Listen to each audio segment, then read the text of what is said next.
రాజీనామా చేయాలి. KCR KTR press meet పెట్టి ఈ బల్క సుమన్ గుండాల చేత దెబ్బలు తిన్న సురేష్ ఎవరైతే లాస్ట్ స్టూడెంట్ ఉన్నారో అతనికి న్యాయం జరిగే విధంగా కేసీఆర్ క్షమాపణ చెప్పాలి. బల్క సుమన్ దానికి నైతిక బాధ్యత వహిస్తూ రాజీనామా చేయాలి. లేనిచో మేము ఉద్యమం మాత్రం ఏమాత్రం ఆపేది లేదు. యావత్ తెలంగాణ రాష్ట్రం మొత్తం కూడా సురేష్ బాధితుడైన సురేష్ పట్ల ఉన్నది.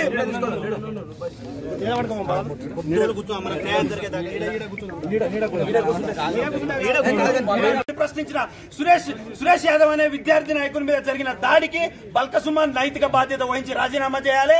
వెంటనే కేసీఆర్ గాని కేటీఆర్ గాని స్పందించి సురేష్ యాదవ్ కి క్షమాపణ చెప్పాలి. అతని ఆరోగ్య పరిస్థితి విషమంగా మారుతున్నా సరే నాకు న్యాయం కావాలి. ఈ సాధించుకున్న తెలంగాణ రాష్ట్రంలో నేను ప్రశ్నించినందుకు బల్క సుమన్ కిరాయి గూండాలతో నన్ను కొట్టించడం ఎంతవరకు న్యాయం మీద అని చెప్పి న్యాయ పోరాటం చేస్తున్న సురేష్ కు యావత్ తెలంగాణ రాష్ట్రం ప్రజలు అందరూ కూడా విద్యార్థి లోకం కూడా మద్దతుగా ఉంది. సురేష్ యాదవ్ కు న్యాయం జరిగే వరకు పోలీసులు కూడా ఒకటి గుర్తుపెట్టుకోవాలి. పోలీసులు ప్రజాస్వామ్యబద్ధంగా ఆలోచించాలి.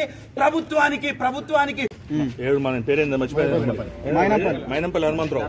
ఇంకొక ఎమ్మెల్యే ఏమో మా సంతోష్ నాయక్ మీద బ్రదర్ మీద చేస్తే మైపాల్ రెడ్డి చేస్తే ఎస్సీ ఎస్టీ అట్రాసిటీస్ యాక్ట్ పెడితే ఎస్సీ ఎస్టీ అట్రాసిటీస్ యాక్ట్ ఉన్నప్పటికీ నేను హైకోర్టులో రిట్ పిటిషన్ వేస్తే అది నెంబర్ కానికుండా నెంబర్ కాకుండానో ఇక నాకు తెలియదు కానికుండా 41 చేయబోయి తీసుకుని వచ్చి ఆ ఎమ్మెల్యే ఈ విధంగా చేసి జర్నలిస్టులను ఇబ్బంది పెట్టి ఈరోజు తమ్ముడిని ఈ విధంగా ఇట్లా పడిపోతుంటే అసలు ఏం చేస్తున్నా నాకైతే అర్థమైతలేదు. పోలీసు వాళ్ళు ఎవరి మీద యాక్ట్ చేయాలో వాళ్ళ మీద యాక్ట్ చేస్తున్నారా లేదా? సీఐ గారు ఇక్కడే ఉన్నారు, ఇప్పుడు ఇక్కడే ఉన్నారు, ఇంత ఆయన ఇంకొని పట్టుకుంటున్నారు. ఆ రిక్వెస్ట్ పోలీసు వాళ్ళకి మీరు న్యాయబద్ధంగా ప్రవర్తించాలి. మీరు లా ఎన్ఫోర్స్మెంట్ ఆఫీసర్స్ లా ఎన్ఫోర్స్ చేయడానికి ఉన్నారు మీరు. అదే ఒక పొలిటికల్ డిక్టాటో పొలిటికల్ మాట చెప్పడానికో వాళ్ళు చెప్పిన మాట తినడానికి లేరు మీరు. ఇప్పుడు ఈ రోజు ఈ పరిస్థితి కారణం ఎవరు? టీఆర్ఎస్ సంబంధించిన కొంతమంది లీడర్లు అని చెప్తున్నారు. వాళ్ళ మీద 307 కదా పెట్టాలి. అటెంప్ట్ మర్డర్ చిన్న వాటి అన్నిటికీ ఎవరైతే ఎడ్యుకేషన్ చేస్తారో వాళ్ళ మీద 307లు డీసీపీ వచ్చి